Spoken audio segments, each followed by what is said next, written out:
The UK's Royal Air Force has announced plans to create a hypersonic plane, which will be capable of flying at more than 3,000 miles per hour. Air Chief Marshal Stephen Hillier, the head of the Royal Air Force, unveiled the 2-year project, which stipulates that the Ministry of Defence will inject $12 billion into the development of new hypersonic engines over the next 2 years. One option may include modifying the engines of Royal Air Force 4th generation Eurofighter Typhoons or 5th generation F-35 Lightning planes so that the aircraft can benefit from elements of hypersonic propulsion, according to Hillier.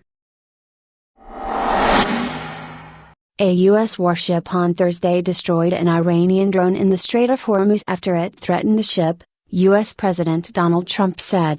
The incident marked a new escalation of tensions between the countries less than 1 month after Iran downed an American drone, and Trump came close to retaliating with a military strike.